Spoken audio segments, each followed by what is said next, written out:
Welcome to Go Afghanistan channel. This video gives a glimpse into the traditions of Eid al-Adha in Nawabad village, Durayam district, Badakhshan province. According to an old custom, after the sacrifice, usually a sheep or a cow, the meat is divided into three parts. One part for the person offering the sacrifice, one part raw for the neighbors, and the third part is cooked and taken to the mosque. At the mosque,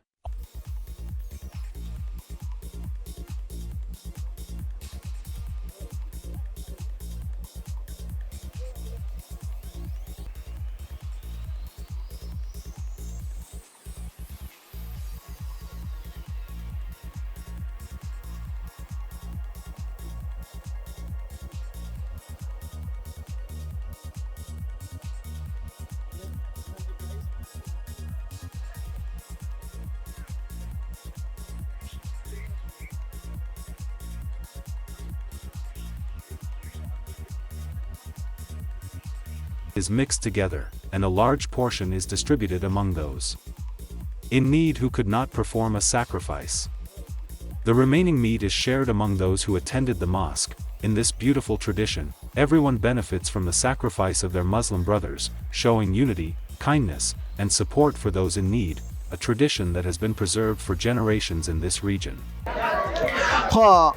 اکی صدیق بای امروز روز دوم عید قربان است. میشه که درباره این رسم عنعناتتان بگین که از چه وقت یاد میته که همین قسم مردم میان به می رقمی که ما و شما در اینجا دیدیم، از چه زمان یاد میته که همین رقم است؟ از زمان سابق است، طرف باباهامون موندگی است. رسوم عنعنات طرف بابا موندگی است. ما در سن ما در 50 تخمین باشه من یاد میتم که طرف باباهامون موندگی است. ما این رسم رواج ان شاء الله الان نمیکنیم. خواهی چه قسم پروسه چه قسم است؟ چه قسمی انجام میشه؟ مثلا گوشت چه قسم میارن در اینجا تقسیم میکنن؟ گوشت هم مردم ها میارن، هر کس که هم قربانی کرده و مقدار یا یک سر یا نیم سر گوشت در مسجد میارن، بعد جو جمع آوری میشه و بعد تقسیم میکنن. مقدار برادر یا یک پاو یا نیم پاو گوشت به هر کس داده میشه و خرد کلان میروند. خب این گوشت پخته کده میارن؟ پخته کده میارن سی. خب هر کس پخته کده میاره در اینجا باز در اونجا کود میشه باز تقسیم میشه. هر کس پخته کده میاره باز در تقسیم میشه. برای غریبا و برای کسایی که قربانی نکردن دیگه زیادتر میده. با اونا زیاد میباشه سی. با اونا زیادتر میدن. بعد با مردم که با کلشون لات زیاد میرسه و میدن، ولی با غریبا زیادتر میدن که کسایی قربانی نکردن.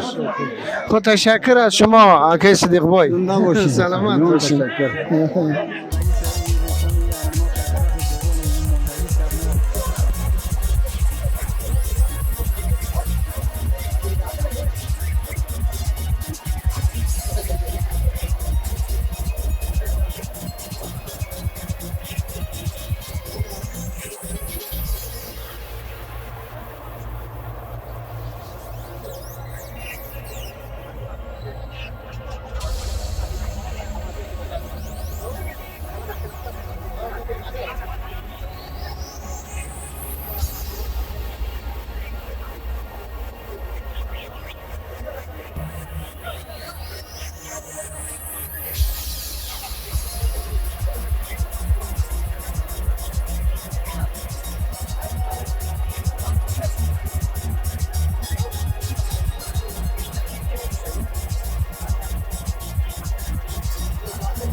سلام خدمت شما. میشه که شما خود برای بیننده عزیز معرفی بکنید؟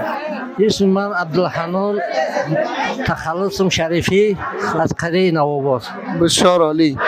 درباره این مراسم بگوییم که ما شما در روز دوم عید قربان آمدیم در این قریه نوآباد و با چنین یک برنامه بسیار خوب روبرو شدیم. از چه زمانی این قسم عرف و عنعنات است که با این سیستم و را برای مردم تشریح بکنیم برای بیننده عزیز که از کدام وقت از چی قسم انجام میشه؟ از بسیار سابق که ما یاد نمیتیم که این عنعنات و این رسومات از پدر و بابای ما مانده، به ما میراث مانده که تا هنوز ادامه داره. این چه قسم است؟ چه گوشت چه قسم میکنن؟ با چه قسم میارن از همه پروسه را برویم؟ گوشت که کشتن سه تقسیم میکنن. یک تقسیم خودی امروز صاحب قربانی حق داره، یک تا به غریبا خام میته، یک شب پخته میکنن در این مسجد میارن توزیع میکنن به مردم. باز اینجا که آوردن برای همه میتن یا تنها برای غریبا؟ اول به غریب و مستحق و به قربانی میتن، بعد اگر مون به قربانی دار میتن، نمون توکلش بخدم. ما قسمی که میبینم ماشاءالله زیاد است، یعنی به کلگی میره. به همگی میره 800 سر گوشت اضافه تر است. بسیار یک رسم و رواج خوبی است، والا مردم به شوق و ذوق میان.